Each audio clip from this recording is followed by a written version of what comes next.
Good morning, and thank you for coming today. My name is Matt Bales. I'm the Marion County Sheriff.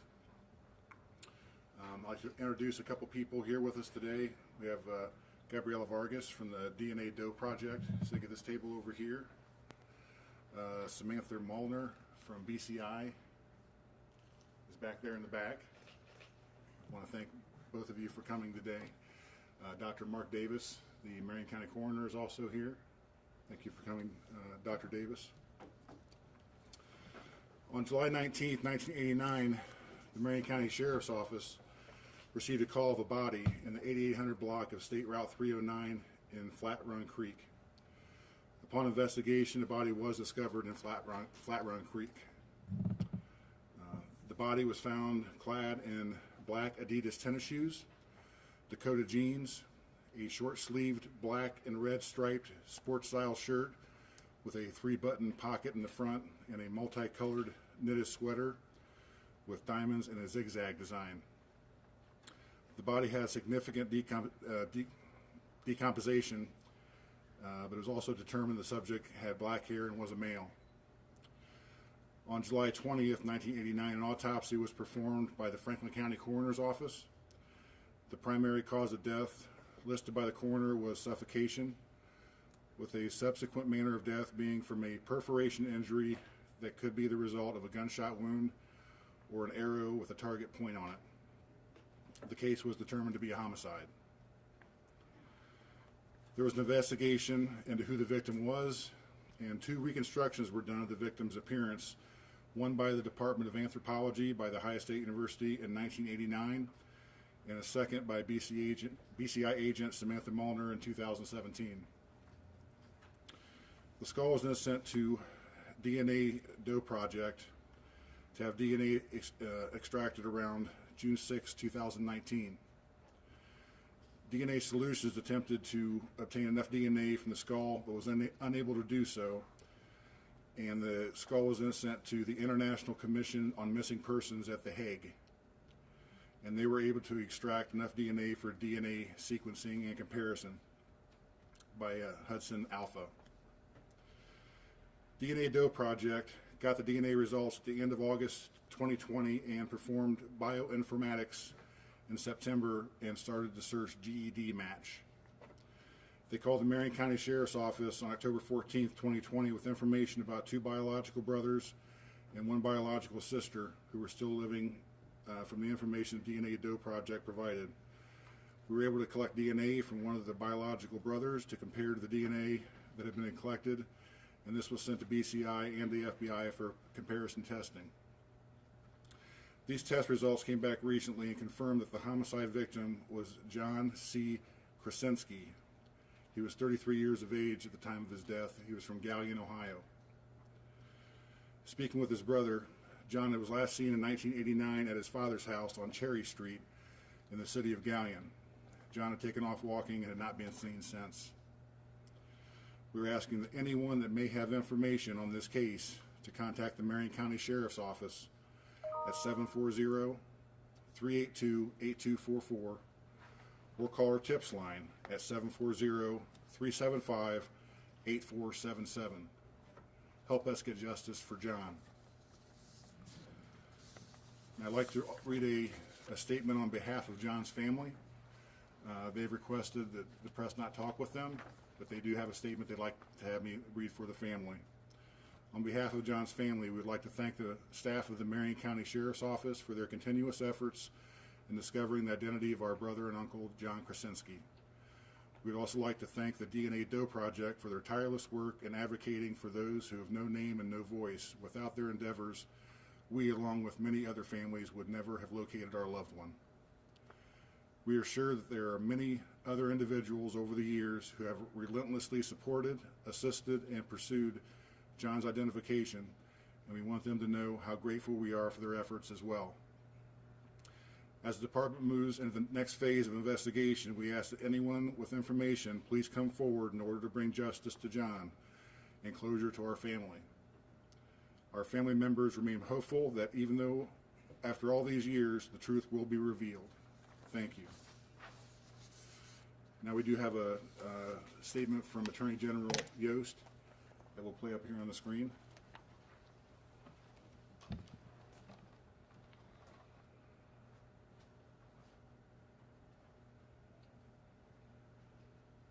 Congratulations to Sheriff Matt Bales and the detectives in the Marion County Sheriff's Office. Your work, year in and year out, over more than 30 years, have finally found some answers to this John Doe.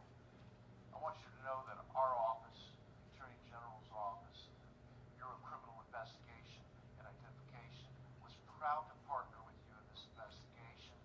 Sam Molnar, our forensic artist who did the facial reconstruction, our DNA team who used a cutting-edge technology called mitochondrial DNA, provided the keys that allowed the shoe leather and investigation work of the Sheriff's Department to all come together with an answer. Finally, this family has some closure.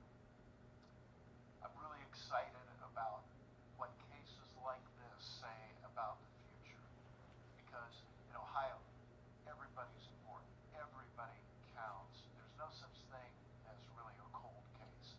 We just run out of leads. But thanks to modern technology and the advances of science, more and more cases are able to move forward even years, or as today, decades after the actual incident. So thanks for bringing us in. We're proud to work with local law enforcement. And Sheriff, congratulations. You've done a good thing today. What we call in our office big good.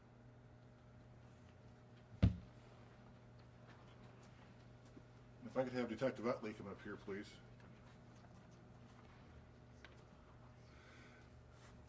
Detective Utley's been working tirelessly on this case. I just came into office this year, and so she was here for, for the entire thing. I was here for probably 2% of it, so I want to give the credit where credit's due to Detective Utley for her hard work in this case. Without her, the DNA Project Doe and BCI we would not be able to have gotten this done and gotten some closure for the family on what happened to John. I want to thank her for that. Thank her for her tireless work, and thank her for the opportunity for the family to be able to take John and be able to bury him with a headstone stating his name, and he will never be forgotten. And thank you, Detective Utley, for that. Now Ms. Vargas, Gabriela Vargas from DNA Project Doe, wants to tell you guys how they found him.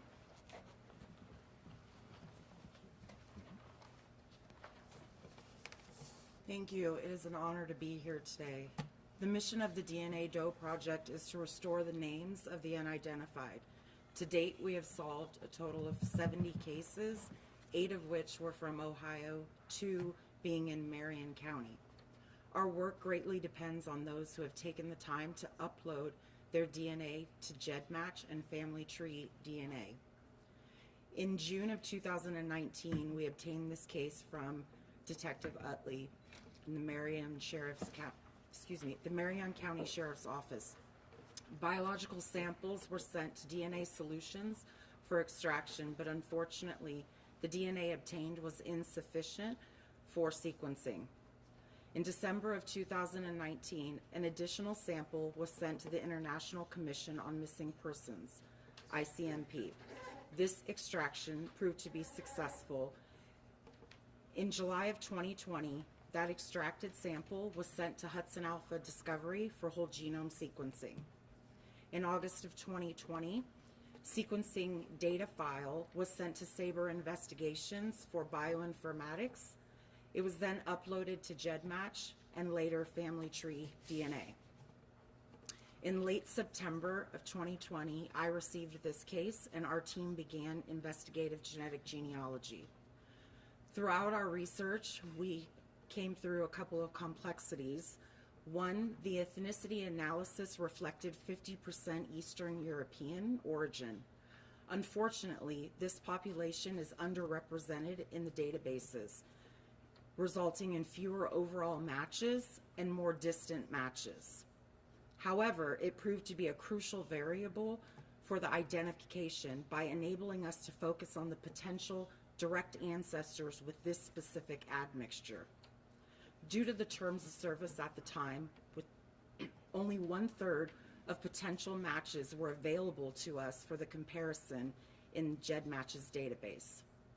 As you can see over here, the tree, this represents how we came about to identifying Mr. Krasinski. We had a first cousin once removed, and a third cousin match who were all opted into GEDmatch's database and in family tree DNA. We use these matches to reconstruct their own family trees to figure out how not only they were related to each other, but what common ancestors they descended from. Once we had that information, we were able to identify a specific couple, Marie Hall and Harold LaFleur, who we knew that our Doe descended from as well. We then went through all of their children, eliminating the ones that we had matches coming down from, and investigating those that we did not. When we came up with the correct child, we then had to do a proof of life search on all of their male children to see which ones we could account for and which ones were still ones that could be our potential Doe. We used a lot of newspaper research in this part, any proof of life after 1989, and that's when we determined that John was in fact our Doe.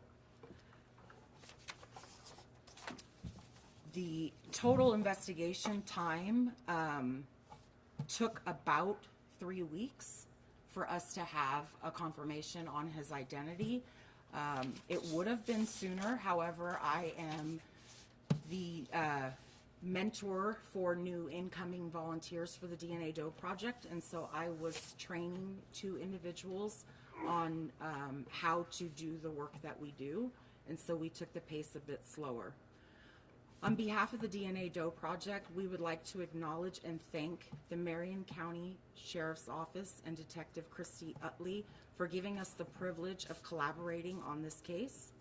The labs we utilized, DNA Solutions, ICMP, and Hudson Alpha Discovery. Our ingenious bioinformatics expert, Kevin Lord of Sabre Investigations. GEDmatch and Family Tree DNA for providing access to their databases.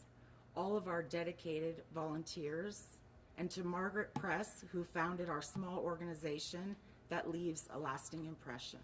We'd like to give our condolences to the family and let you know that we were honored to assist in this identification. Thank you.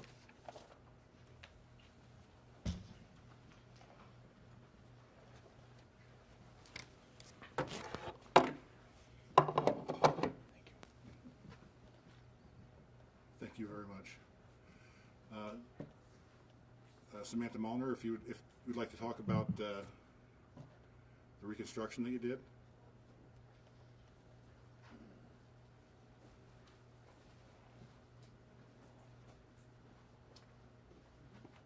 Sorry, I just had shoulder surgery, so you can ignore this. So I first started working with Christy Utley and the Sheriff Bailey at the time, and the Marion County Sheriff's Office back in 2016 on a Jane Doe case that they had. And so I did a reconstruction for them, and they ran that DNA through the DNA Doe Project, and we were unable to identify her. And so we did the same process here. Whenever I get a reconstruction, usually I take the actual skull, we take it to a hospital, they do a CT scan of that skull, and we're able to generate a 3D image. And then we can print it on a 3D printer at Ohio State. Ohio State partners with us for free, and the Springfield Medical Center also partners with us for free. So they do the CT scan for me, Ohio State does the 3D print, and then I can work off of that exact replica and create a 3D model. So I followed the whole process with the information that I had from the crime scene, from Marion County Sheriff's Office, and we were able to create the bust that you see here. Unfortunately, after we had it completed, it still didn't lead to an identification. So then we sent the DNA to the DNA Doe Project. Another thing that BCI did with this case was bringing it in through Project Link, which is something anybody that has a missing loved one, I encourage you to reach out to BCI about this project, and just to make sure that your loved one's DNA is in CODIS, so that way it's searching against unidentified remains throughout the whole United States. So I don't know exactly what year, but his DNA had been brought in several years before I started working at BCI, and we were only able to get mitochondrial DNA initially. Unfortunately, mitochondrial DNA isn't usually enough to identify a person because it's passed to your siblings, it's passed down maternally. So then when I got his skull in to do the reconstruction, we resent the sample to the FBI at the time to do DNA analysis. They did, and they were able to get a full STR profile, and it still didn't match to anybody that was missing in our database that had DNA on file.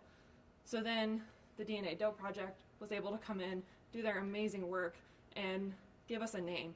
So then once we had a name, we do more DNA technology to confirm that identity. And so that's when we reached out to his family members, and we were able to collect their standards and do additional DNA testing.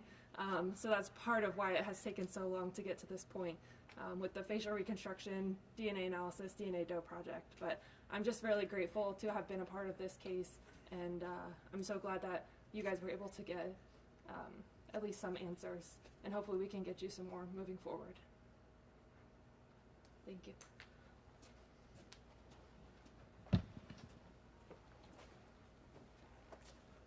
Thank you, Samantha.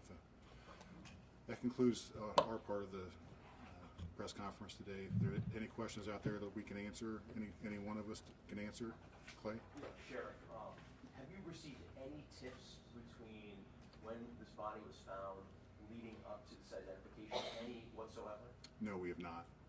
That's why I'm reaching out today and asking people, anybody that might have known anything from back then. That's why I gave the clothing description that I did at the beginning of the press conference. If anybody remembers seeing anybody dressed like that, I know it's been 32 years. I know it's been a long time. People have moved. People have died since then. If anybody can help us to try to get justice for John, we would appreciate it. I have a question for the DNA Doe Project. Yes. I'm just curious, when you say that you, after you do the genome mapping and you're able to find close family members, how is that DNA submitted? Is that through Ancestry.com or things like that, websites like that? So yeah, the databases that law enforcement has access to is GEDmatch and Family Tree DNA. The work we do, we have to have, we're only allowed to be in those databases for searching. So when an individual takes a DNA test at 23andMe, Ancestry, any of the major direct-to-consumer companies, they then can download their raw data and upload it to these other two sites where we have access. Now, unfortunately, during this time when we were doing this case, GEDmatch's Terms of Service had a feature that allowed individuals to opt out to law enforcement matching. And so all of, as I had said earlier, the matches that we had versus the total matches that we should have seen was only a third. We were working with a third of the matches. And so yes, the individuals that you can see represented in the tree, those are biological relatives of John who had taken a DNA test in one of the companies and uploaded to one of the two databases that we have access to.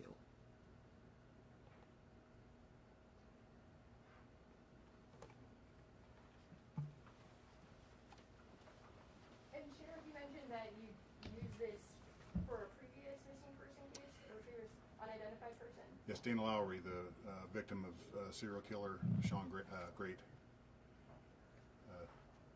The Doe Project also helped identify her. Any plans to use that for more unidentified victims? Absolutely. I mean, they're 2 for 2 with us right now. It's anything we can do to bring closure to families or to help us with the case, we'll do. Are there currently unsolved cases that you have in mind that you would like to pursue? There are some unsolved cases that we're currently working on right now.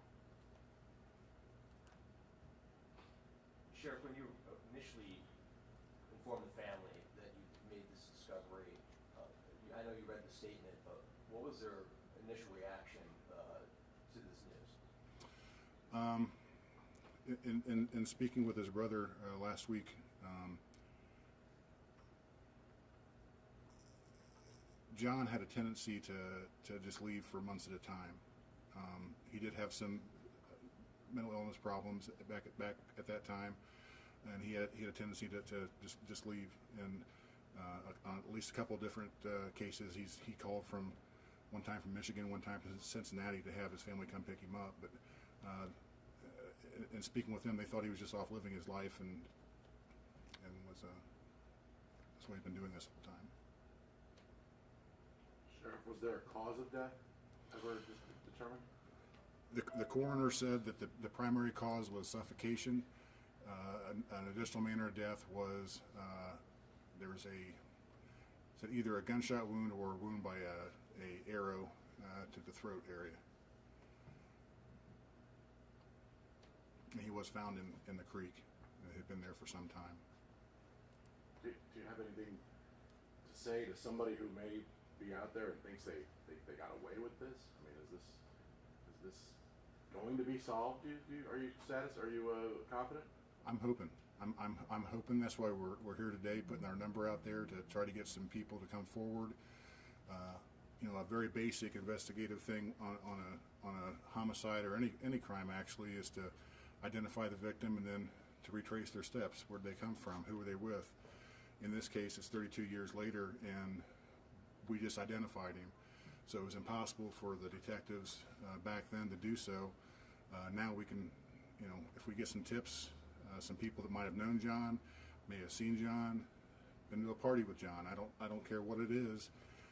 Back in that day, let us know so we can retrace his steps and we can hopefully bring justice for him. Manner of death and this investigation, does this have any connections to any other cases that might have happened in this area that you think are similar? Not that we know of.